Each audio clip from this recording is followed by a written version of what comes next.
የፕሪቶሪያ ስምምነት የአማራ ክልልን ህዝብ ጥቅም ያሳጣ ነበር ወይ ማለት እንችላለን? ስፔሲፊካሊ የወልቃይትን ጉዳይ ብትወስድ ሰኔ 15 እንዴት ነበር የሚያስታውሱት? ዶክተር አምባቸው በደንብ የተገናኘን እንወያይ ነበር። ጀነራል ሰዓረን ብትወስድ ቦርዲንግ ስኩል በጋራ የተማርነው ፍትሃዊ የሆነ ተጠቃሚነት በሚገባኝ ልክ አላገኘውም የሚል ጥያቄ ሲነሳ ነበረ። የአማራ ህዝብ እንደ ህዝብ በጠላትነት ፈርጆ የኖረው ማን ነው? ለሴራ ጎንጓኞች የጦር መሳሪያ የሚያስታጥቀው ሀገር ሴቱ ነው። ሚኒሊክ ካለ ጎበና ካለ ሚኒሊክ ዘመናት ኢትዮጵያ መፍጠር የሚችሉበት ምንም አይደል የለውም።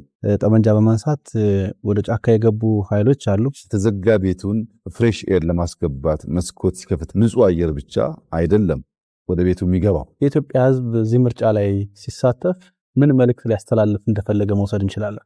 ባለፉት 5 ዓመታት ብዙ ድንቅ ስራዎች ሰርተናል። በዚህ 5 ዓመት ግን ፈተናው ከባድ ነው። እንቅልፍ የሚያስተኛ አይደለም።